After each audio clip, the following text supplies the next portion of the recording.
cœur de chaque atome de votre corps, quelque chose d'étrange se produit en ce moment même. Les électrons qui orbitent autour des noyaux de vos cellules oscillent à des fréquences précises, des milliards de fois par seconde, avec une régularité si parfaite qu'elle défie l'imagination. Et ces oscillations, ces battements quantiques invisibles, qui se produisent dans chaque molécule, de chaque cellule, de chaque organe de votre corps, sont ce que la physique moderne considère comme la mesure la plus fondamentale de ce que nous appelons le temps. Mais voici le problème. Quand les physiciens ont construit des instruments assez précis pour mesurer ces oscillations avec une exactitude absolue, quand ils ont fabriqué les horloges les plus parfaites que l'humanité ait jamais conçues, des horloges si précises qu'elles ne perdraient pas une seconde en 13 milliards d'années, et qu'ils les ont comparées entre elles dans des conditions différentes, ils ont découvert quelque chose qui a ébranlé les fondements mêmes de notre compréhension de la réalité. Ces horloges ne sont pas d'accord. Deux instruments parfaits, construits de manière identique, utilisant les mêmes atomes, les mêmes principes physiques, les mêmes constantes fondamentales de la nature, placés dans des environnements légèrement différents, l'un au sommet d'une montagne et l'autre au niveau de la mer, l'un immobile et l'autre en mouvement, affichent des temps différents. Pas parce qu'ils sont défectueux, pas parce que l'un est meilleur que l'autre, mais parce que le temps lui-même, la chose qu'il mesure, n'est pas la même pour les deux. Et cette découverte, confirmée par des dizaines d'expériences au cours du dernier siècle, vérifiée chaque jour par les satellites GPS qui corrigent automatiquement les effets de cette anomalie pour vous donner votre position exacte sur Terre, cette découverte mène à une conclusion que la plupart des physiciens acceptent, mais que presque personne n'ose formuler clairement devant le grand public. Le temps, tel que vous le comprenez, tel que vous le vivez, tel que vous croyez le percevoir, n'existe probablement pas. Si cette exploration vous fascine, un simple pouce en l'air et un abonnement nous aideraient énormément à continuer ce voyage ensemble. Avant de plonger dans les profondeurs de cette affirmation, commençons par une question d'une simplicité trompeuse, une question que vous pouvez vous poser en ce moment même et dont la réponse, ou plutôt l'absence de réponse, révèle quelque chose de profondément troublant sur la nature de notre réalité. Qu'est-ce que le temps? Essayez de le définir, pas de le décrire, pas de donner des exemples de ses manifestations. Le définir, dire ce qu'il est fondamentalement, dans son essence, sans utiliser le mot lui-même, ni aucun concept qui le présuppose. Vous pensez peut-être au passage des secondes. Mais qu'est-ce qu'une seconde, sinon une unité de temps? Vous pensez peut-être à la durée entre deux événements. Mais qu'est-ce que la durée, sinon du temps écoulé? Vous pensez peut-être à la succession du passé, du présent et du futur. Mais ces concepts n'ont de sens que si le temps existe déjà. Chaque tentative de définition vous ramène au point de départ. Vous tournez en rond. Le mot se définit par lui-même, ce qui, en logique, signifie qu'il ne se définit pas du tout. Ce n'est pas un jeu rhétorique. C'est un problème philosophique identifié depuis l'Antiquité. Saint Augustin, au IVe siècle, l'a formulé avec une honnêteté qui résonne encore aujourd'hui. Qu'est-ce donc que le temps? Si personne ne me le demande, je le sais. Si je veux l'expliquer à qui me le demande, je ne le sais plus. 16 siècles de progrès scientifique plus tard, nous n'avons toujours pas de meilleure réponse. Et pourtant, le temps semble si réel, si évident, si incontestable. Chaque matin, le soleil se lève. Chaque soir, il se couche. Les saisons se succèdent. Les enfants grandissent. Les roses fanent. Les montagnes s'érodent. Tout autour de nous témoigne du passage du temps avec une constance si implacable que douter de son existence semble relever de la folie. Mais c'est précisément cette évidence apparente qui rend la vérité si déstabilisante. Car ce que nous prenons pour le temps pourrait n'être que notre cerveau interprétant le changement, projetant un cadre temporel sur une réalité qui n'en possède aucun. Pour comprendre comment la physique moderne en est arrivée à cette conclusion vertigineuse, il faut remonter au début du XXe siècle, à un moment précis de l'histoire des sciences où un employé du bureau des brevets de Berne, un jeune homme de 26 ans, dont personne ne connaissait encore le nom, a publié 4 articles qui ont démoli les fondements de la physique classique et reconstruit notre compréhension de l'univers à partir de zéro. En 1905, Albert Einstein travaillait comme examinateur de brevets de 3e classe à Berne. en Suisse. C'était un poste modeste, loin des prestigieuses universités où se faisait la recherche de pointe. Einstein avait obtenu son diplôme de l'École polytechnique fédérale de Zurich quelques années plus tôt, mais n'avait pas réussi à décrocher un poste académique. Ses professeurs ne le considéraient pas comme particulièrement prometteur. Il passait ses journées à examiner des demandes de brevets pour des inventions électriques et mécaniques, et ses soirées et ses week-ends à réfléchir à des problèmes de physique qui le hantaient depuis l'adolescence. L'un de ces problèmes concernait la lumière. En 1887, deux physiciens américains, Albert Michelson et Edward Morley, avaient réalisé l'une des expériences les plus célèbres et les plus déconcertantes de l'histoire de la physique. Ils avaient tenté de mesurer le mouvement de la Terre à travers l'éther, cette substance hypothétique que les physiciens du XIXe siècle croyaient remplir tout l'espace et servir de milieu de propagation pour les ondes lumineuses. L'idée était simple.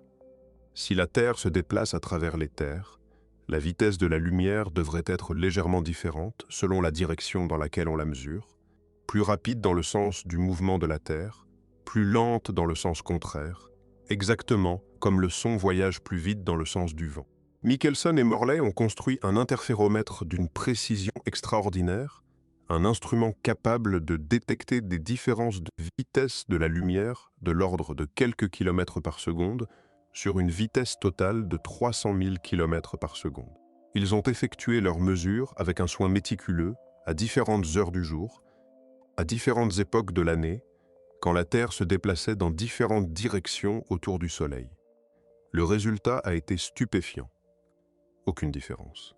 La vitesse de la lumière était exactement la même dans toutes les directions, quel que soit le mouvement de la Terre.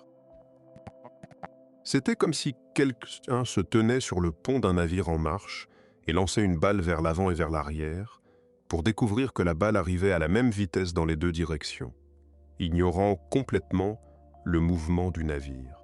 C'était impossible selon la physique classique, et personne ne savait l'expliquer. Ce résultat a hanté les physiciens pendant près de 20 ans. Certains ont tenté des explications ad hoc. Le physicien néerlandais Hendrik Lorentz a proposé que les objets se contractent physiquement dans la direction de leur mouvement, de sorte que l'interféromètre de Michelson et Morley se raccourcissait juste assez pour masquer la différence de vitesse. C'était ingénieux, mais artificiel. La contraction de Lorentz fonctionnait mathématiquement, mais elle semblait être un patch, un pansement collé sur une théorie blessée, plutôt qu'une véritable explication. Einstein a pris une approche radicalement différente. Au lieu de chercher à expliquer pourquoi l'expérience de Michelson-Morley donnait le mauvais résultat, il a accepté que le résultat était le bon. La vitesse de la lumière est constante. Point. Pour tous les observateurs, dans toutes les directions, quel que soit leur mouvement, ce n'est pas une anomalie à expliquer. C'est un fait fondamental de la nature, un postulat sur lequel construire une nouvelle physique. Et il a ajouté un second postulat, tout aussi simple: les lois de la physique sont les mêmes pour tous les observateurs en mouvement uniforme. Il n'existe pas de référentiel privilégié, pas de point fixe absolu dans l'univers par rapport auquel tous les mouvements seraient mesurés. Ces deux postulats, pris séparément, semblent presque banals. Mais combinés, ils produisent des conséquences si extraordinaires, si contraires à tout ce que l'intuition humaine considère comme évident, que leur publication en 1905 a marqué un point de rupture dans l'histoire de la pensée humaine. Car voici le problème que ces deux postulats créent ensemble. Imaginez deux personnes, Alice et Bob. Alice est dans un train qui roule à grande vitesse. Bob est sur le quai de la gare. Alice allume une lampe de poche à l'intérieur du train et dirige le faisceau vers l'avant du wagon. Pour Alice, la lumière se déplace à 300 000 km par seconde par rapport à elle. C'est le premier postulat. Mais Bob, sur le quai, voit la même situation différemment. Il voit Alice se déplacer à grande vitesse dans le train et il voit la lumière de la lampe de poche se propager vers l'avant du wagon. Selon la physique classique de Newton, Bob devrait voir la lumière se déplacer à 300 000 km par seconde, plus la vitesse du train. C'est la simple addition des vitesses que nous utilisons instinctivement dans la vie quotidienne. Mais le premier postulat d'Einstein dit que non. Bob voit aussi la lumière se déplacer à exactement 300 000 km par seconde. Pas plus vite. La vitesse du train ne s'ajoute pas. La lumière refuse de se conformer à l'addition classique des vitesses. Comment est-ce possible? Comment la même lumière peut-elle se déplacer à la même vitesse pour deux observateurs qui se déplacent l'un par rapport à l'autre? La seule façon de résoudre cette contradiction est d'accepter quelque chose de profondément déstabilisant. Le temps et l'espace ne sont pas les mêmes pour Alice et Bob. Pour que la vitesse de la lumière soit identique pour les deux observateurs, il faut que le temps s'écoule différemment pour chacun d'eux. Le temps d'Alice, à l'intérieur du train en mouvement, doit s'écouler plus lentement que le temps de Bob sur le quai. Et les distances doivent se contracter dans la direction du mouvement. Ce ne sont pas des effets subjectifs, des illusions ou des erreurs de perception. Ce sont des changements réels, physiques, mesurables, dans le tissu même de la réalité.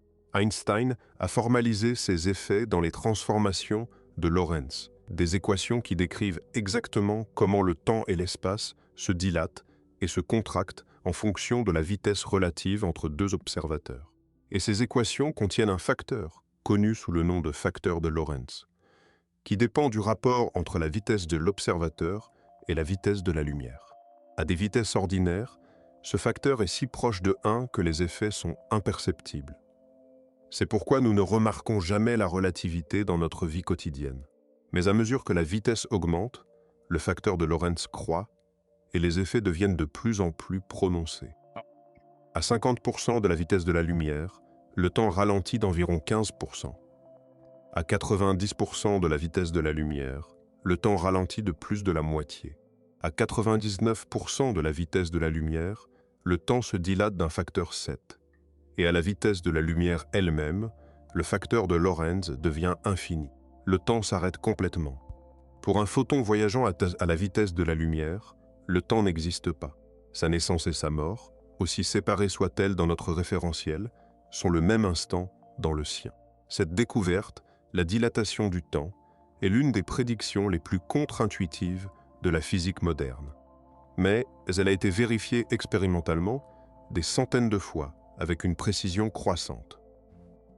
En 1971, les physiciens Joseph Haffel et Richard Keating ont embarqué 4 horloges atomiques au césium à bord d'avions commerciaux qui ont fait le tour du monde, d'abord vers l'Est, puis vers l'Ouest. À leur retour, ils ont comparé ces horloges avec des horloges identiques restées au sol à l'Observatoire naval des États-Unis. Les différences mesurées correspondaient exactement aux prédictions de la relativité restreinte et de la relativité générale, à quelques nanosecondes près. Plus récemment, des expériences avec des horloges atomiques optiques, 1000 fois plus précises que les horloges au césium, ont mesuré la dilatation du temps causée par une différence d'altitude de seulement 33 cm, un tiers de mètre. L'horloge placée 33 cm plus haut que l'autre, plus éloignée du centre de la Terre, et donc soumise à un champ gravitationnel très légèrement plus faible, battait à un rythme mesurable mais différent. Le temps passait plus vite pour elle. Pas à cause d'un défaut de l'instrument, à cause de la structure de l'univers lui-même. C'est ici que la distinction entre la relativité restreinte et la relativité générale devient cruciale, car Einstein ne s'est pas arrêté en 1905. 10 ans plus tard, en 1915, il a publié sa théorie de la relativité générale, un chef-d'œuvre intellectuel que beaucoup considèrent comme la plus grande réalisation de l'esprit humain. Si la relativité restreinte montre que le temps est affecté par la vitesse, la relativité générale montre que le temps est également affecté par la gravité. Et la manière dont elle le montre est d'une beauté et d'une profondeur qui coupe le souffle. Dans la relativité générale, la gravité n'est pas une force. Ce n'est pas une traction mystérieuse exercée à distance par les masses, comme Newton l'avait imaginé. La gravité est une courbure de l'espace-temps lui-même. Les masses déformifient le tu de l'espace-temps autour d'elles, et les objets qui se déplacent dans cet espace-temps courbé suivent des trajectoires qui nous apparaissent comme des orbites, des chutes, des trajectoires paraboliques. Ils ne sont pas attirés par une force. Ils suivent le chemin le plus naturel, la géodésique, dans un espace-temps déformé. La Terre ne tourne pas autour du Soleil parce qu'une force invisible l'attire. Elle tourne parce que le Soleil a creusé un puits dans le tissu de l'espace-temps. Et la Terre suit le bord de ce puits, roulant le long de la courbure comme une bille sur un entonnoir. Si le Soleil disparaissait soudainement, la Terre ne serait pas libérée d'une force. La courbure de l'espace-temps se lisserait, et la Terre continuerait en ligne droite, suivant la géométrie désormais plate de l'espace-temps environnant. Et voici le point crucial. Cette courbure n'affecte pas seulement l'espace, elle affecte aussi le temps. Plus le champ gravitationnel est intense, plus le temps s'écoule lentement. Au voisinage d'un trou noir, où la courbure de l'espace-temps est extrême, le temps est ralenti de manière dramatique.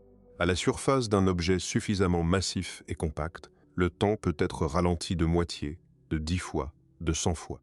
À l'horizon des événements d'un trou noir, la frontière au-delà de laquelle rien ne peut s'échapper, le temps s'arrête complètement, du point de vue d'un observateur extérieur.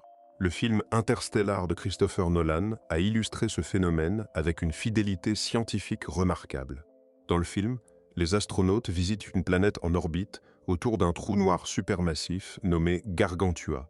En raison de l'intense courbure gravitationnelle, chaque heure passée sur la surface de cette planète correspond à 7 ans écoulés sur Terre. Quand les astronautes reviennent à leur vaisseau après quelques heures, des décennies se sont écoulées pour leurs collègues restés en orbite plus loin du trou noir. Le conseiller scientifique du film, le physicien Kip Thor Horn, lauréat du prix Nobel en 2017 pour la détection des ondes gravitationnelles, a confirmé que ce scénario est physiquement plausible. Mais nous n'avons pas besoin de trous noirs ou de vaisseaux spatiaux pour observer la dilatation gravitationnelle du temps. Elle se produit ici, maintenant, sur Terre. La gravité à la surface de notre planète est suffisante pour créer des différences mesurables dans l'écoulement du temps. Une horloge au sommet du mont Everest avance très légèrement plus vite qu'une horloge au niveau de la mer. La différence est infime, de l'ordre de quelques nanosecondes par jour. Mais elle est réelle et elle est mesurable avec les instruments dont nous disposons aujourd'hui. Et cette différence a des conséquences pratiques que vous utilisez chaque jour sans le savoir.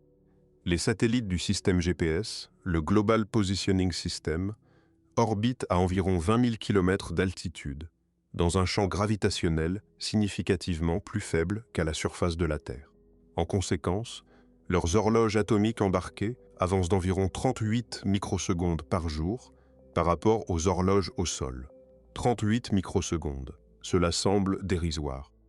Mais la lumière parcourt environ 11 km en 38 microsecondes. Si les ingénieurs du GPS ne corrigeaient pas cette différence relativiste, les positions calculées par votre téléphone dériveraient de plusieurs kilomètres par jour. En quelques heures, votre GPS serait complètement inutile. Chaque fois que vous ouvrez Google Maps pour trouver votre chemin, chaque fois que votre voiture vous guide vers une destination, chaque fois qu'un avion utilise le GPS pour naviguer, la relativité d'Einstein est à l'œuvre, corrigeant silencieusement les effets d'un phénomène que la plupart des gens considèrent comme une curiosité théorique, sans rapport avec la vie quotidienne. La relativité n'est pas abstraite, elle est dans votre poche. Mais revenons à la question fondamentale. Que nous dit la dilatation du temps sur la nature du temps lui-même? Et c'est ici que les choses deviennent véritablement vertigineuses. Si le temps s'écoule à des rythmes différents en fonction de la vitesse et de la gravité, alors il n'existe pas de temps unique.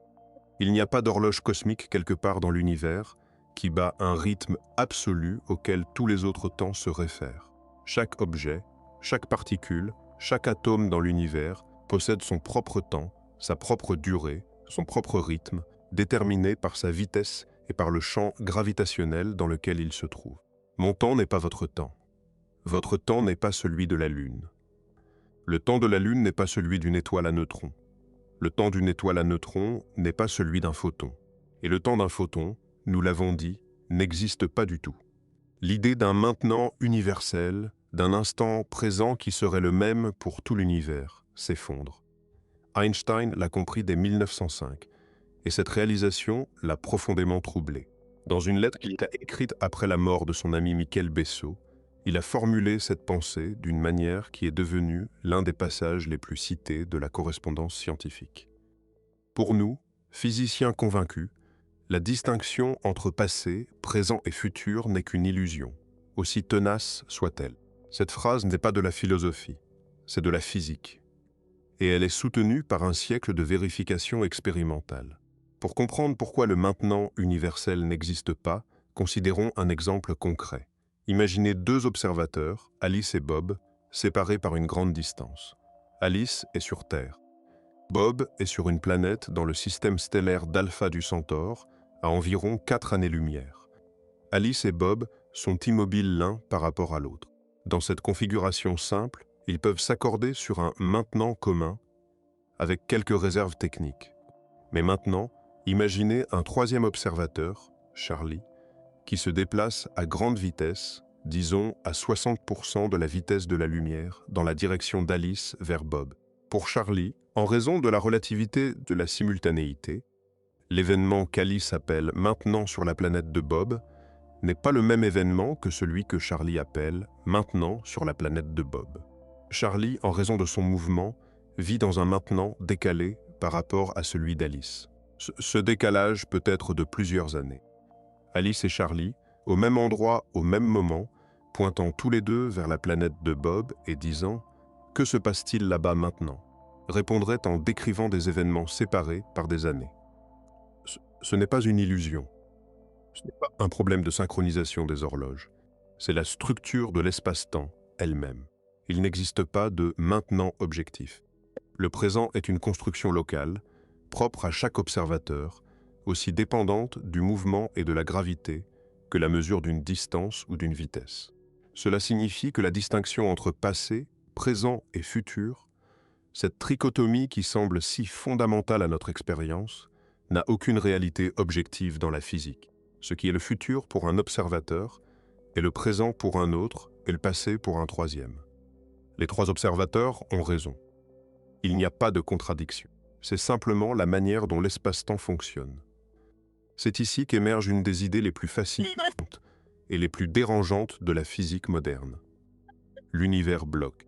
Si le passé, le présent et le futur ne sont pas des catégories objectives, s'ils dépendent de l'observateur, alors peut-être que tous les instants existent simultanément. Peut-être que l'univers n'est pas un processus qui se déroule dans le temps, mais une structure quadridimensionnelle statique, un bloc dans lequel tous les événements, passés, présents et futurs, coexistent de manière permanente. Dans cette vision, l'univers ressemble à un bloc de cristal transparent dans lequel chaque événement qui s'est jamais produit et qui se produira jamais est figé, comme un insecte dans l'ambre. Votre naissance est là, fixée dans le bloc, votre mort aussi. Chaque moment de votre vie, chaque choix, chaque respiration, chaque pensée, existe simultanément dans cette structure quadridimensionnelle. Rien ne change, rien ne s'écoule. Le temps n'est pas une rivière. C'est une dimension, comme la longueur ou la largeur, et tous les points le long de cette dimension existent au même titre. Le physicien Hermann Minkowski, l'ancien professeur de mathématiques d'Einstein, a donné à cette idée sa formulation succession la plus célèbre en 1908, 3 ans après la publication de la relativité restreinte. Désormais, l'espace en soi et le temps en soi sont condamnés à s'évanouir comme de simples ombres, et seule une sorte d'union des deux conservera une existence indépendante. Cette union, c'est l'espace-temps de Minkowski, le bloc quadridimensionnel dans lequel tous les événements de l'univers sont enchâssés. Si l'univers bloc est la bonne description de la réalité, alors le libre arbitre est une illusion. Vos choix ne sont pas des décisions prises dans le présent qui créent le futur. Ils sont des événements fixes dans le bloc, aussi immuables que les événements du passé. Vous ne pouvez pas plus changer votre futur que vous ne pouvez changer votre passé. Les deux sont gravés dans le cristal de l'espace-temps avec la même permanence. Cette idée est si contraire à notre expérience vécue qu'elle provoque un rejet instinctif. Nous sentons que nous faisons des choix. Nous sentons que le futur est ouvert, indéterminé, dépendant de nos actions. Nous sentons que le présent est spécial, que c'est le front d'onde de la réalité, l'instant où le possible se cristallise en actuel. Mais la relativité nous dit que ce sentiment est une illusion, un artefact de la manière dont notre cerveau traite l'information, pas une propriété de l'univers. Il y a cependant une objection importante à l'univers bloc, et elle vient d'un domaine inattendu, la mécanique quantique. Dans la mécanique quantique standard, l'avenir n'est pas déterminé. Les événements quantiques sont fondamentalement probabilistes. Quand un atome radioactif se désintègre Le moment exact de la désintégration n'est pas prédéterminé par aucune variable cachée. Il est véritablement aléatoire. Si c'est le cas, alors le futur ne peut pas être fixé dans le bloc, puisqu'il n'a pas encore été déterminé par les événements quantiques qui le façonneront. Cette tension entre la relativité, qui suggère un univers bloc où tout est déterminé, et la mécanique quantique, qui suggère un univers ouvert où le futur est indéterminé, est l'une des plus profondes de la physique moderne. Les deux théories sont incroyablement bien vérifiées dans leurs domaines respectifs. Et elles sont, sur ce point fondamental, en contradiction directe. Certains physiciens tentent de résoudre cette contradiction en proposant que l'univers bloc est correct, mais qu'il inclut toutes les branches possibles de la mécanique quantique, un univers bloc ramifié, chaque branche correspondant à un résultat possible de chaque événement quantique, toutes coexistant dans la structure quadridimensionnelle. Cette idée rejoint l'interprétation des mondes multiples que nous avons explorés dans d'autres contextes, et elle est aussi vertigineuse qu'on peut l'imaginer. Mais quittons un instant l'univers bloc pour explorer une autre conséquence de la nature du temps, telle que la physique la révèle. Car si le temps est relatif, s'il dépend de la vitesse et de la gravité, alors une question fascinante se pose. Est-il possible de manipuler le temps, de le ralentir, de l'accélérer, voire de le remonter? La réponse de la physique est nuancée, et elle est à la fois exaltante et décevante. Voyager vers le futur est non seulement possible, c'est une conséquence inévitable et démontrée de la relativité. Chaque fois que vous vous déplacez, vous voyagez vers le futur légèrement plus vite que si vous étiez resté immobile. La différence est infinitésimale à des vitesses ordinaires, mais elle est réelle. Et à des vitesses proches de celles de la lumière, l'effet devient dramatique. Reprenons le paradoxe des jumeaux, l'une des expériences de pensée les plus célèbres de la relativité. Deux jumeaux identiques, nés au même instant, se séparent. L'un reste sur Terre. L'autre embarque dans un vaisseau spatial capable d'atteindre 99,5% de la vitesse de la lumière. Le voyageur part, explore les confins de l'espace, fait demi-tour et revient sur Terre. Pour le voyageur, le voyage a peut-être duré 5 ans. Il a mangé, dormi, lu, vécu sa vie normalement à l'intérieur du vaisseau. Rien ne lui a semblé anormal. Mais quand il retrouve son jumeau, celui-ci est un vieil homme. Des décennies se sont écoulées sur Terre. Le jumeau voyageur est physiquement, biologiquement, cellulairé plus jeune que son frère. Ce n'est pas une illusion, ce n'est pas une question de perception. Le voyageur a réellement vécu moins de temps. Ses cellules se sont divisées moins de fois. Son cœur a battu moins souvent. Ses neurones ont transmis moins de signaux. Il a objectivement, physiquement, vieilli moins vite. Ce phénomène, la dilatation du temps due à la vitesse, a été vérifié d'innombrables fois. Les muons, des particules subatomiques, créées dans la haute atmosphère par l'impact de rayons cosmiques, ont une durée de vie extrêmement courte, environ 2 microsecondes. À cette durée de vie, même en voyageant à la vitesse de la lumière, ils ne devraient parcourir que 600 mètres avant de se désintégrer. Pourtant, on les détecte au niveau du sol, après avoir traversé des dizaines de kilomètres d'atmosphère. La raison est la dilatation du temps. Les muons voyagent à des vitesses si proches de celles de la lumière que leur temps propre est considérablement ralenti. Du point de vue du muon, sa durée de vie est toujours de 2 microsecondes. Mais du point de vue d'un observateur terrestre, cette durée de vie est dilatée par le facteur de Lorentz, lui permettant de parcourir une distance bien plus grande que ce que sa courte vie devrait autoriser. Voyager vers le futur est donc physiquement possible, pas dans un sens métaphorique, dans un sens aussi littéral que voyager vers Paris ou vers Tokyo. La seule limitation est technologique. Nous ne possédons pas encore de moyens de propulsion capables d'atteindre les vitesses relativistes nécessaires pour que l'effet soit significatif à l'échelle humaine. Mais qu'en est-il du voyage vers le passé? C'est ici que la physique devient à la fois fascinante et frustrante.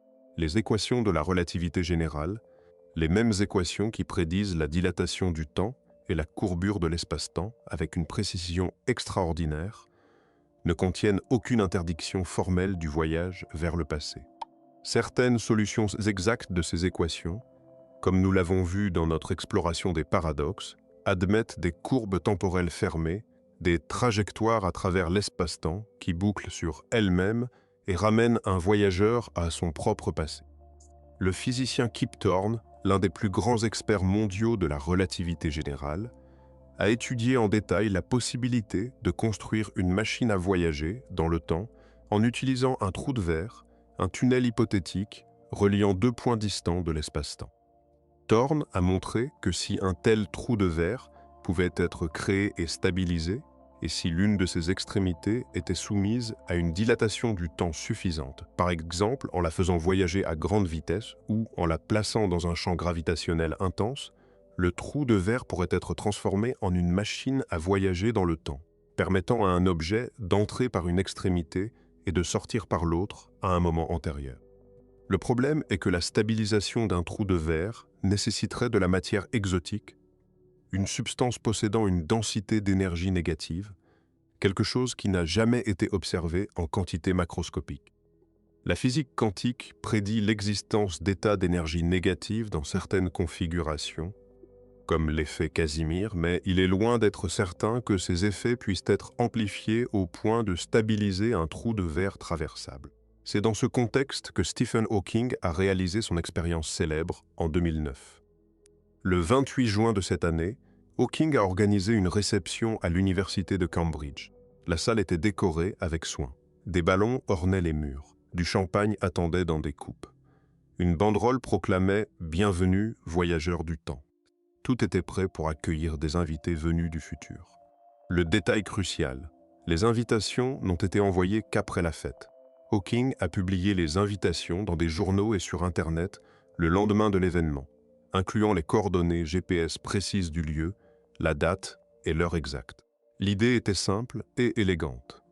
Si le voyage dans le temps vers le passé devient un jour possible, alors des voyageurs temporels du futur pourraient prendre connaissance de cette invitation et revenir au 28 juin 2009 pour y assister. Hawking a attendu. Les coupes de champagne sont restées pleines. Les chaises sont restées vides. Personne n'est venu. Cette absence de voyageurs temporels a conduit Hawking à formuler sa conjecture de protection chronologique. L'hypothèse que les lois de la physique contiennent un mécanisme, peut-être lié aux effets quantiques de la gravité que nous ne comprenons pas encore, qui empêche la formation de boucles temporelles fermées et donc le voyage vers le passé. La nature, selon Hawking, protège la chronologie. Elle ne permet pas aux effets de précéder leur cause. Mais comme nous l'avons vu, cette conjecture n'est pas un théorème démontré. C'est une hypothèse. Et les équations, dans leur neutralité mathématique implacable, continuent d'autoriser ce que Hawking espérait interdire. Le voyage vers le passé reste une possibilité théorique ouverte, un défi lancé par les mathématiques à notre compréhension de la causalité, du temps et de la nature même de la réalité. Et c'est cette tension entre ce que les équations permettent et ce que notre intuition refuse qui nous ramène à la question fondamentale avec laquelle nous avons commencé. Qu'est-ce que le temps ? La physique moderne nous offre plusieurs niveaux de réponse, chacun plus déstabilisant que le précédent.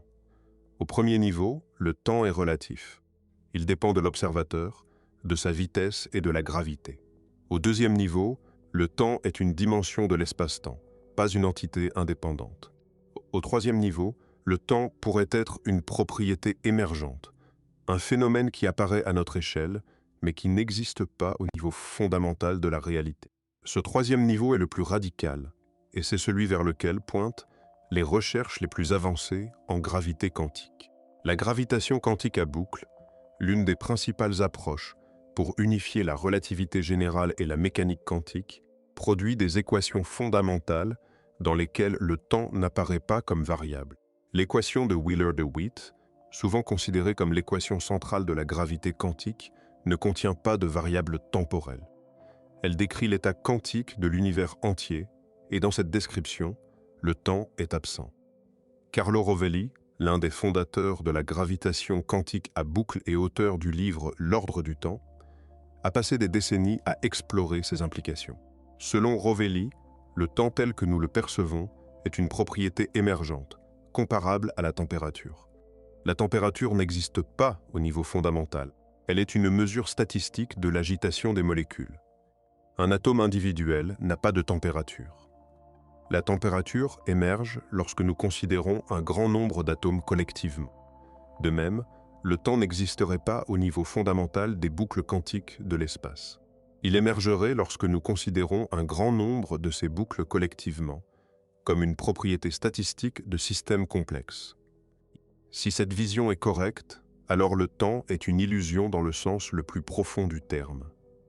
Pas une illusion au sens où il n'existe pas vraiment, comme un mirage dans le désert, mais une illusion au sens où ce que nous percevons comme le temps est la manifestation macroscopique d'un phénomène qui, au niveau fondamental, est quelque chose de complètement différent. Le temps que nous vivons, la succession apparente des instants, l'écoulement irréversible du passé vers le futur. La flèche du temps qui donne à notre existence sa direction et sa signification, tout cela serait un artefact de notre position d'observateur macroscopique dans un univers dont les fondements sont atemporels.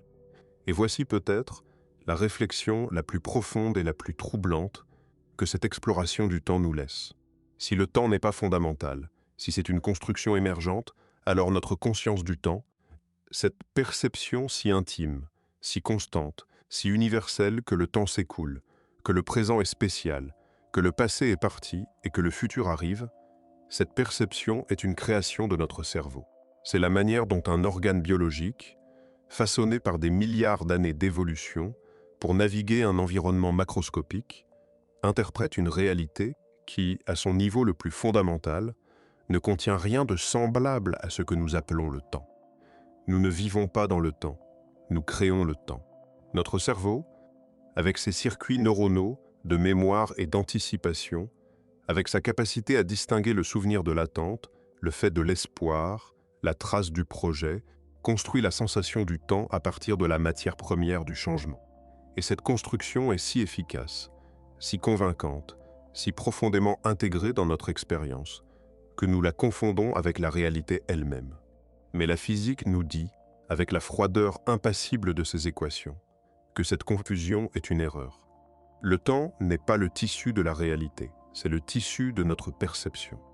Et la réalité, derrière le voile de notre perception, est peut-être quelque chose de radicalement différent de tout ce que nous avons jamais imaginé. Il y a, dans cette révélation, une forme de vertige existentiel d'une profondeur particulière. Car si le temps est une illusion, alors quand commence l'illusion? Et quand finit-elle? Si le passé et le futur coexistent dans un bloc d'espace-temps, alors votre naissance et votre mort sont toutes deux réelles, toutes deux présentes, toutes deux aussi permanentes l'une que l'autre. Vous n'allez pas vers votre mort. Votre mort est déjà là, enchâssée dans le bloc, aussi fixe que votre naissance. Et votre vie n'est pas un voyage du berceau à la tombe. C'est une forme, un motif, une trajectoire figée dans le cristal de l'espace-temps, aussi immuable qu'un trait de crayon sur une feuille de papier. Et pourtant, nous vivons, nous ressentons, nous espérons, nous regrettons, nous planifions, nous nous souvenons. Et chacune de ces expériences est, en elle-même, réelle, aussi réelle que n'importe quoi peut l'être, même si le cadre temporel dans lequel nous la situons est, peut-être, une construction de notre esprit. Peut-être que c'est la leçon ultime que la physique du temps nous enseigne. Non pas que le temps n'existe pas, mais que son existence est plus subtile, plus riche, plus profonde et plus mystérieuse que tout ce que notre intuition quotidienne nous laisse supposer. Le temps n'est pas l'arrière-plan neutre et immuable sur lequel se déroule le spectacle de l'existence. Il est partie intégrante du spectacle lui-même, façonné par la matière, déformé par l'énergie, relatif à l'observateur, et possiblement émerge d'un niveau de réalité que nous commençons à peine à entrevoir. Quand vous regarderez votre montre ce soir, souvenez-vous de tout cela. Les aiguilles qui tournent ne mesurent pas un temps universel qui s'écoule uniformément pour tout le cosmos. Elles mesurent votre temps, le rythme propre de votre trajectoire personnelle à travers l'espace-temps. Un rythme influencé par votre vitesse, par la gravité à laquelle vous êtes soumis, par votre position dans la structure courbe de l'univers. Votre temps est unique. Personne d'autre dans l'univers ne vit exactement le même temps que vous. Et cette solitude temporelle, cette intimité irréductible de votre expérience du temps, est peut-être la chose la plus étrange et la plus belle que la physique ait jamais découverte. Car dans un univers où le temps lui-même est relatif, où chaque être vivant trace sa propre trajectoire temporelle, où le passé et le futur pourraient coexister dans un bloc éternel, le simple fait d'être ici, maintenant, conscient de cet instant, est un miracle de complexité et de singularité que rien dans les équations ne peut capturer. Le temps existe-t-il? La physique hésite encore, mais l'expérience du temps, elle, est indéniable. Et entre les équations qui la décrivent et la conscience qui la vit, il reste un abîme que la science n'a pas encore franchi. Un abîme dans lequel se cachent peut-être les réponses les plus profondes que l'univers ait à offrir. En attendant, chaque seconde que vous vivez est un petit prodige. Une oscillation d'atomes de césium, 9 192 630 et 1 770 fois. C'est le battement de cœur de la réalité. Votre réalité. Et personne d'autre dans l'univers ne l'entend exactement comme vous. Mais l'histoire du temps ne s'arrête pas là, car il existe un aspect de cette question que nous n'avons pas encore exploré, un aspect qui touche à ce que les physiciens considèrent comme l'un des mystères les plus profonds de la nature. La flèche du temps. Pourquoi le temps semble-t-il couler dans une seule direction? Vous n'avez jamais vu un verre brisé se réassembler spontanément. Vous n'avez jamais vu un glaçon se former dans un verre d'eau chaude sans l'aide d'un réfrigérateur. Vous n'avez jamais vu les rides d'un visage se lisser pour révéler la peau d'un enfant. Le temps, dans notre expérience quotidienne, a une direction. Il va du passé vers le futur, du jeune vers le vieux, de l'ordre vers le désordre. Cette direction semble aussi fondamentale que la gravité, aussi inébranlable que l'existence de l'espace lui-même. Mais voici le secret que la physique garde avec une certaine gêne. Les lois fondamentales de la nature n'ont pas de direction temporelle. Chaque équation fondamentale de la physique, sans exception, est symétrique par rapport au temps. L'équation de Newton, qui décrit le mouvement d'une planète autour du Soleil, fonctionne aussi bien en avant qu'en arrière. Les équations de Maxwell qui décrivent l'électromagnétisme ne distinguent pas le passé du futur. L'équation de Schrödinger qui gouverne le comportement des particules quantiques est parfaitement réversible. Même les équations de la relativité générale d'Einstein, ces équations qui décrivent la courbure de l'espace-temps avec une élégance stupéfiante, sont temporellement symétriques. Si vous filmiez deux boules de billard entrant en collision et que vous passiez le film à l'envers, la physique du film inversé serait parfaitement légale. Chaque mouvement, chaque rebond, chaque transfert d'énergie obéirait scrupuleusement aux lois de Newton. Un physicien regardant le film inversé ne pourrait pas dire, à partir des seules lois du mouvement, dans quelle direction le temps s'écoule réellement. Alors, d'où vient la flèche du temps? Pourquoi les vers se brisent-ils, mais ne se réassemblent-ils pas? Pourquoi les gens vieillissent-ils, mais ne rajeunissent-ils pas? Pourquoi la crème se mélange-t-elle au café, mais ne s'en sépare-t-elle jamais spontanément? La réponse standard est la deuxième loi de la thermodynamique. L'entropie d'un système isolé ne peut que croître ou rester constante. L'entropie, grossièrement définie, est une mesure du désordre, du nombre de configurations microscopiques compatibles avec un état macroscopique donné. Un verre intact est un état de faible entropie. Les molécules de verre sont arrangées dans une structure ordonnée très spécifique. Un verre brisé est un état de haute entropie. Les fragments peuvent être dispersés d'un nombre astronomique de manières différentes. Il y a incomparablement plus de façons d'être brisés que d'être intacts. Donc, statistiquement, les systèmes évoluent naturellement vers des états de plus en plus désordonnés, simplement parce qu'il y a beaucoup plus d'états désordonnés que d'états ordonnés. Mais voici le point crucial que beaucoup de gens manquent.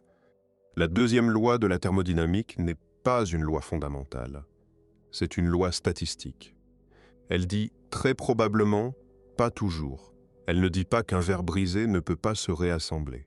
Elle dit que la probabilité que cela se produise est si astronomiquement faible qu'elle ne s'est probablement jamais produite dans l'histoire de l'univers observable. Mais elle n'est pas nulle. Les lois fondamentales de la physique l'autorisent.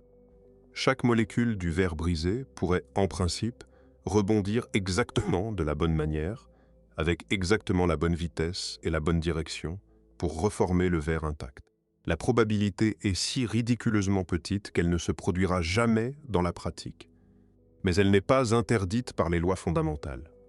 Et cela signifie que la flèche du temps, cette direction si apparemment fondamentale, si constitutive de notre expérience, n'est pas gravée dans les lois de la physique. Elle est un accident. Un accident statistique, certes, d'une robustesse extraordinaire, mais un accident néanmoins.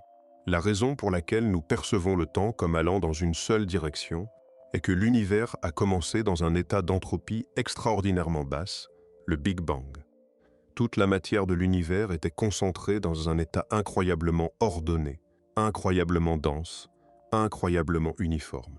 Et depuis cet instant initial, l'entropie n'a fait que croître, entraînant dans son sillage la flèche du temps, la distinction entre passé et futur, la direction de la causalité et notre perception d'un temps qui s'écoule.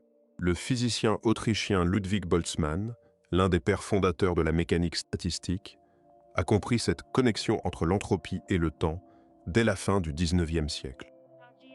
Il a montré que la flèche du temps est une conséquence de la condition initiale de l'univers, pas des lois fondamentales elles-mêmes. Si l'univers avait commencé dans un état de haute entropie, il n'y aurait pas de flèche du temps. Il n'y aurait pas de distinction entre passé et futur. Les verres se briseraient et se réassembleraient avec la même fréquence. Les gens rajeuniraient aussi souvent qu'ils vieilliraient. Le temps n'aurait pas de direction. Cette réalisation est vertigineuse dans ses implications.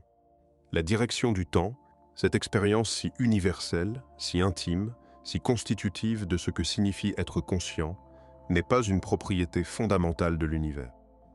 C'est une conséquence de conditions initiales spécifiques, un héritage du Big Bang qui s'estompera lentement à mesure que l'univers approchera de son état d'entropie maximale, la mort thermique.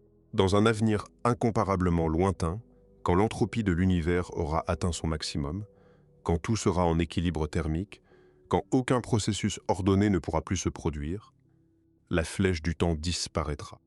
Le passé et le futur deviendront indistinguables. Le temps, dans la mesure où il n'a jamais existé, cessera d'avoir une direction. Et cette perspective nous ramène, par un chemin détourné mais inévitable, à la question de la conscience. Car si la flèche du temps est un produit de l'entropie, et si l'entropie est une propriété statistique et non fondamentale, alors notre perception du temps qui s'écoule est elle-même un phénomène statistique. Notre conscience du passage du temps n'est pas une perception directe d'une propriété fondamentale de l'univers. C'est une perception d'un gradient d'entropie, d'une pente statistique, le long de laquelle notre univers glisse depuis le Big Bang. Notre cerveau enregistre des souvenirs parce que l'entropie augmente. La mémoire est un processus qui nécessite de l'énergie libre, de l'ordre, de la structure. Elle ne peut fonctionner que dans une direction où l'entropie croît. Si l'entropie diminuait, les souvenirs ne se formeraient pas. Nous ne pourrions pas enregistrer le passé parce qu'il n'y aurait pas de passé, au sens où nous l'entendons. La direction du temps et la direction de la mémoire sont la même chose, et elles sont toutes deux déterminées par le gradient d'entropie de l'univers. Quand vous vous souvenez de votre petit déjeuner ce matin, vous ne vous souvenez pas du passé au sens fondamental. Vous accédez à une trace physique, un arrangement de connexions synaptiques dans votre cerveau, qui a été créé par un processus irréversible consommant de l'énergie libre. Ce souvenir n'existe que parce que l'entropie était plus basse ce matin qu'elle ne l'est maintenant. Et l'entropie était plus basse ce matin parce qu'elle était encore plus basse hier, et avant-hier, et ainsi de suite, en remontant jusqu'au Big Bang, l'instant de plus basse entropie de l'histoire de l'univers.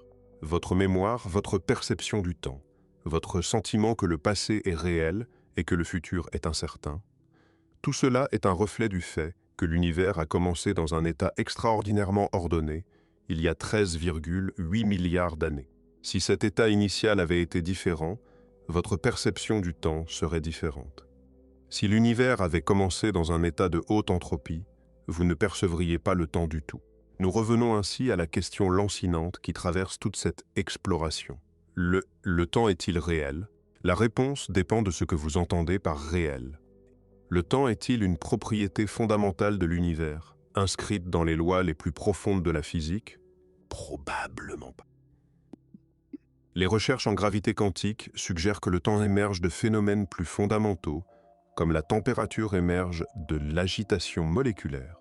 Le temps est-il une expérience réelle pour les êtres conscients? Indiscutablement oui. La douleur est une expérience réelle, même si aucune molécule, n'est douloureuse. La couleur est une expérience réelle même si aucun photon n'est rouge. Le temps est une expérience réelle même si aucun atome n'est temporel. Le temps est peut-être la plus grande construction de notre cerveau, la plus nécessaire, la plus utile, la plus universelle.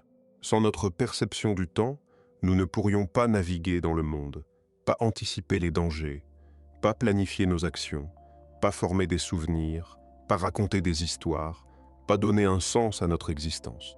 Le temps est le cadre dans lequel notre conscience organise l'expérience. Et comme tout cadre, il structure ce qu'il contient sans être lui-même contenu dans ce qu'il structure. Mais il y a une dernière pensée, une pensée qui dépasse la physique et touche à quelque chose de fondamentalement humain. Si chaque être vivant vit dans son propre temps, si votre temps n'est pas le mien, si le temps de chaque observateur est une trajectoire unique à travers l'espace-temps, déterminée par sa vitesse et sa position dans le champ gravitationnel, alors nous sommes, en un sens profond, temporellement seuls. Personne ne partage exactement votre temps. Personne ne vit exactement le même présent que vous. Le maintenant que vous expérimentez en lisant ces mots n'est pas le maintenant de la personne assise à côté de vous, ni celui d'un astronaute en orbite, ni celui d'un atome vibrant dans le cœur d'une étoile à neutrons. Cette solitude temporelle est peut-être la forme la plus fondamentale de l'isolement. Nous pouvons partager l'espace, nous pouvons nous serrer la main, nous regarder dans les yeux, habiter la même pièce. Mais nous ne pouvons pas partager le temps. Votre temps est à vous, irréductiblement, intimement, absolument. Et quand deux personnes se disent « en même temps », elles utilisent une approximation, une convention utile dans la vie quotidienne, mais dépourvue de signification absolue dans la structure de l'espace-temps. Il y a dans cette réalisation quelque chose de mélancolique. Mais il y a aussi quelque chose de précieux, car si votre temps est unique, si votre trajectoire à travers l'espace-temps ne sera jamais reproduite par aucun autre être dans l'univers, alors chaque instant que vous vivez est, dans un sens cosmique profond, irremplaçable. Non pas parce qu'il est éphémère, bien qu'il le soit, mais parce qu'il est unique. Parce que la configuration spécifique de vitesse, de gravité, de position et de mouvement qui définit votre temps en cet instant précis n'a jamais existé auparavant et n'existera jamais plus. Le temps n'est peut-être pas réel au sens où la physique l'entend, mais votre expérience du temps est la chose la plus réelle que vous possédiez. Et cette expérience, ce battement quantique personnel qui rythme votre existence, est aussi précieuse qu'elle est mystérieuse. 9 192 630 et 1 770 oscillations d'un atome de césium. C'est ce que la physique appelle une seconde. Et en cet instant, des milliards de ces oscillations se produisent dans les atomes de votre corps, chacune battant à un rythme infinitésimalement différent de celui de l'atome voisin, chacune traçant sa propre trajectoire à travers la courbure de l'espace-temps. Vous êtes un orchestre de temps, des milliards d'horloges atomiques, chacune avec son propre rythme, chacune avec sa propre durée, jouant ensemble une symphonie de changements que votre cerveau interprète comme le passage du temps. Et cette symphonie, aussi éphémère soit-elle, aussi illusoire qu'elle puisse être au regard des équations fondamentales, est la plus belle musique que l'univers ait jamais produite. Car l'univers, sans conscience pour percevoir le temps, est un bloc silencieux. Un cristal d'espace-temps figé dans une éternité sans mouvement, sans avant ni après, sans passé ni futur. C'est notre conscience qui anime ce bloc. C'est notre cerveau qui le fait vibrer, qui le fait chanter, qui le fait s'écouler. Nous ne vivons pas dans le temps, nous sommes le temps. Nous sommes le processus par lequel l'univers se perçoit comme changeant, comme évoluant, comme vivant. Et si cette perception est une illusion, alors c'est la plus belle illusion de l'univers. La seule illusion qui, en se connaissant elle-même, devient plus réelle que tout ce qui l'entoure. Le temps existe-t-il? Peut-être pas. Mais l'instant où vous posez la question, lui, existe indubitablement. Et cet instant, unique dans l'histoire de l'univers, ne se reproduira jamais. Faites-en ce que vous voulez. Il est à vous. Il n'appartient qu'à vous. Et dans tout le cosmos, avec ses milliards de galaxies et ses trillions d'étoiles, personne d'autre ne le vit exactement comme vous le vivez en ce moment même. C'est peut-être la seule chose vraiment certaine dans un univers où même le temps est incertain. Mais avant de conclure, il nous reste à explorer un dernier territoire, peut-être le plus fascinant de tous, car les implications de la nature du temps ne se limitent pas à la physique fondamentale ou à la philosophie abstraite. Elles touchent à des questions concrètes, tangibles, qui pourraient un jour transformer notre civilisation de manière que nous commençons à peine à imaginer. Considérez un instant ce que la dilatation du temps signifie pour l'exploration spatiale. L'étoile la plus proche de notre Soleil, Proxima du Centaure, se trouve à environ 4,2 années-lumière. À la vitesse de nos sondes spatiales actuelles, environ 17 km par seconde pour Voyager 1, le vaisseau le plus rapide que nous ayons jamais construit, le voyage prendrait environ 70 000 ans. C'est une durée si colossale qu'elle rend le voyage interstellaire apparemment impossible pour des êtres biologiques dont la durée de vie ne dépasse pas quelques décennies. Mais la dilatation du temps change radicalement ce calcul. Si nous pouvions construire un vaisseau capable d'accélérer continuellement à une accélération d'un g, l'accélération que nous ressentons à la surface de la Terre, pendant la première moitié du voyage, puis décélérer à la même rate pendant la seconde moitié, le temps de voyage mesuré à bord du vaisseau serait extraordinairement différent du temps mesuré sur Terre. Pour un voyage vers Proxima du Centaure avec cette accélération constante, le temps à bord ne serait que d'environ 3 ans et demi. Pour un voyage vers le centre de la Voie lactée, à 26 000 années-lumière, le temps à bord serait d'environ 20 ans. Et pour un voyage vers la galaxie d'Andromède, à 2,5 millions d'années-lumière, le temps à bord serait d'environ 28 ans. En une vie humaine, un astronaute pourrait traverser des distances cosmiques qui prendraient des millions d'années à la lumière elle-même. Le prix à payer, bien sûr, est le temps terrestre. Pendant que l'astronaute vieillirait de 28 ans en voyageant vers Andromède, des millions d'années s'écouleraient sur Terre. L'astronaute reviendrait dans un monde méconnaissable, si tant est que l'humanité existe encore. C'est le paradoxe des jumeaux portés à l'échelle cosmique, un voyage sans retour vers un futur si lointain qu'il est aussi inaccessible que le passé. La dilatation du temps transforme le voyage interstellaire d'un problème de distance en un problème d'énergie. La question n'est pas « combien de temps faut-il pour y arriver ?» mais « combien d'énergie faut-il pour accélérer suffisamment ?» Et cette question, aussi difficile soit-elle avec nos technologies actuelles, n'est pas fondamentalement insoluble.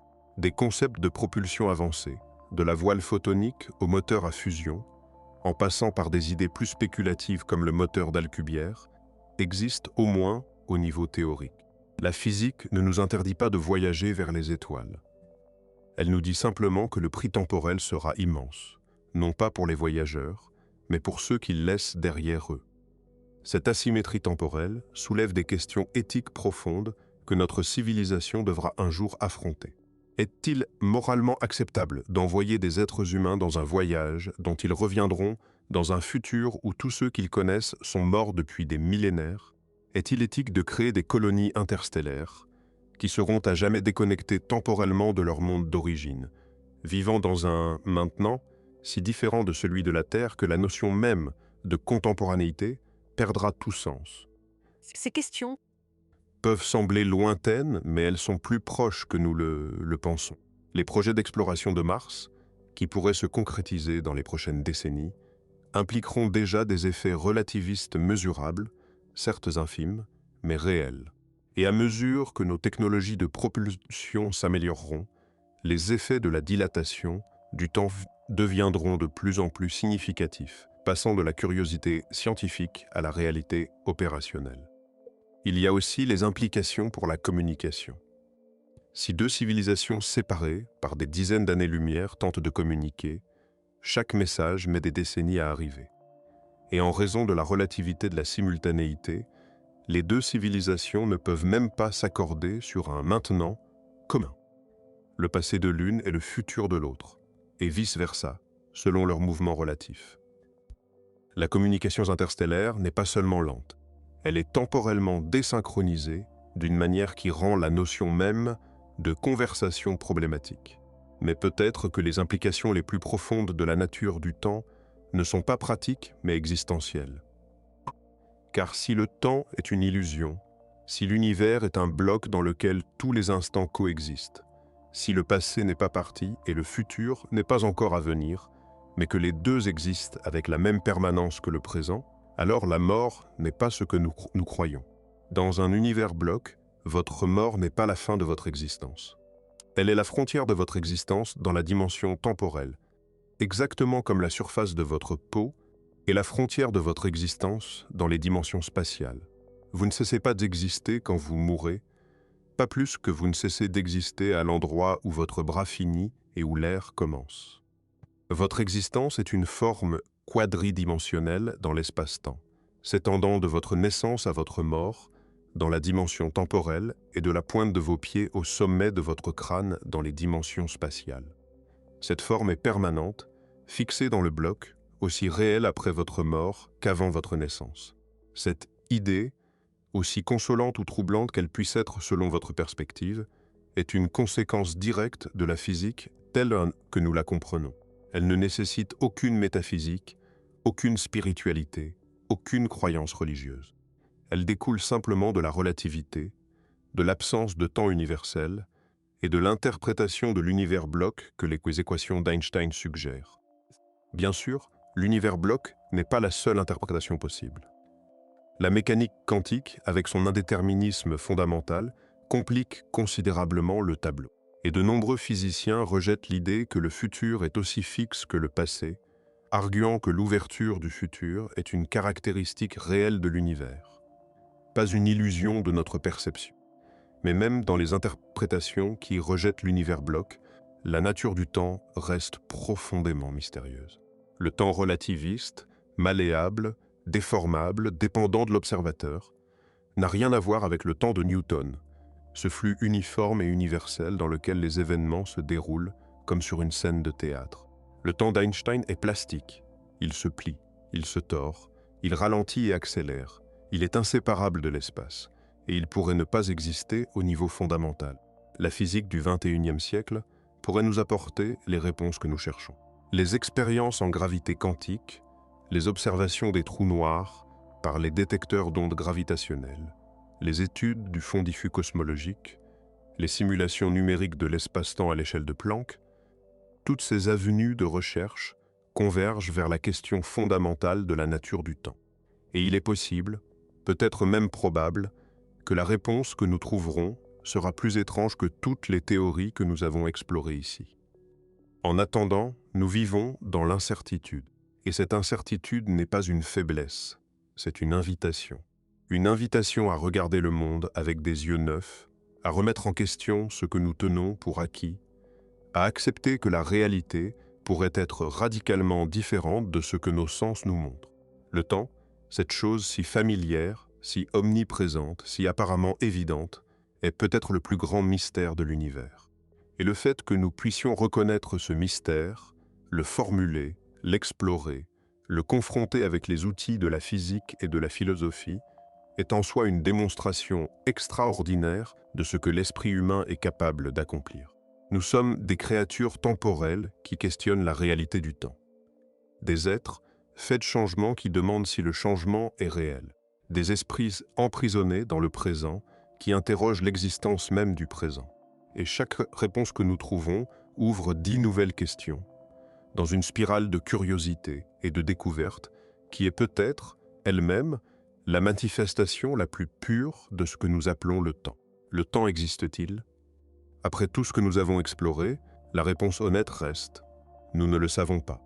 Ce que nous savons, c'est que le temps tel que nous le percevons, ce flux continu du passé vers le futur, cette sensation si intime de vivre dans un présent toujours changeant, n'est pas ce que les équations décrivent. Les équations décrivent quelque chose de plus subtil, de plus profond, de plus étrange. Quelque chose qui ne correspond à aucune de nos catégories intuitives. Quelque chose qui résiste à la définition, à la description, à la compréhension. Et peut-être que c'est exactement ce qui rend le temps si fascinant. Pas les réponses, les questions. Pas ce que nous savons, ce que nous ne savons pas. Pas la certitude, le mystère.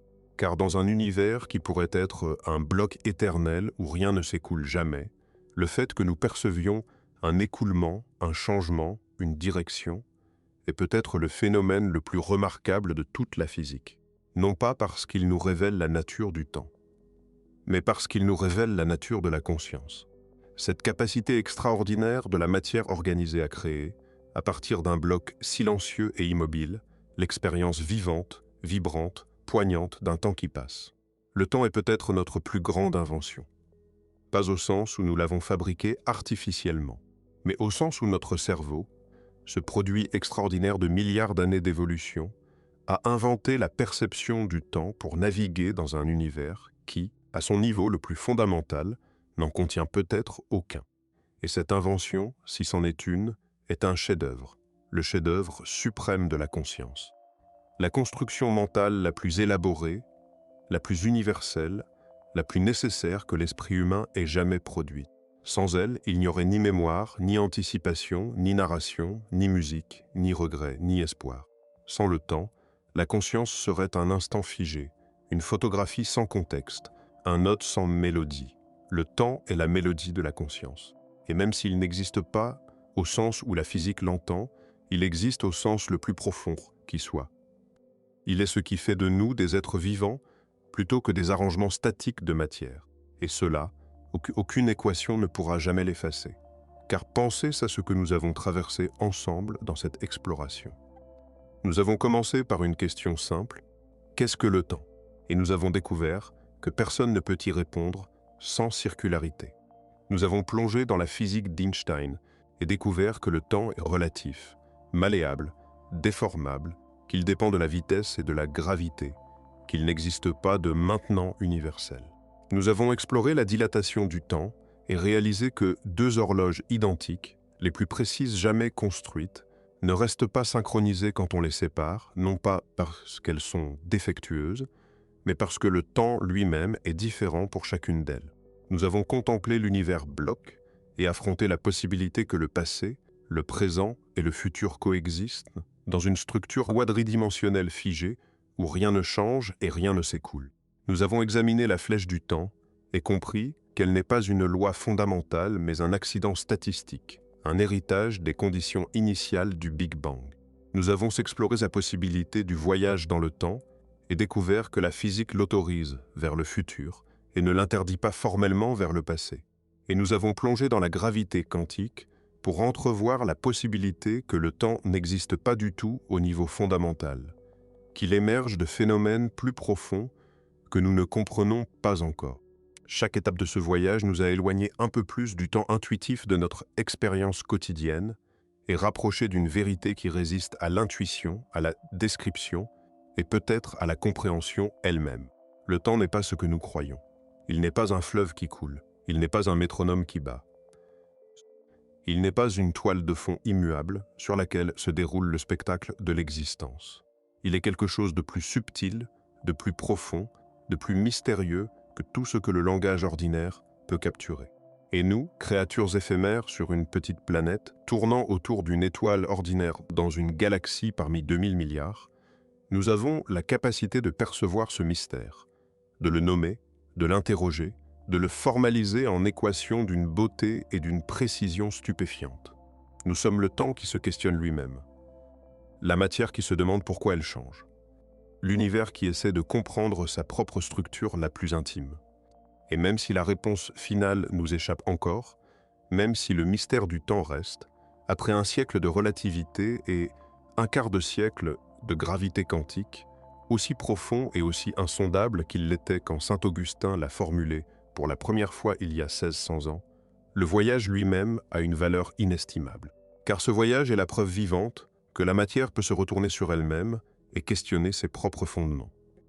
Et il n'y a peut-être rien de plus extraordinaire dans tout l'univers que cette capacité-là. Le temps est un mystère. Votre expérience du temps est un miracle. Et entre le mystère et le miracle, il y a vous, en cet instant, dans votre temps, unique dans tout le cosmos. Que le temps existe ou non, cet instant est réel, et il ne reviendra jamais.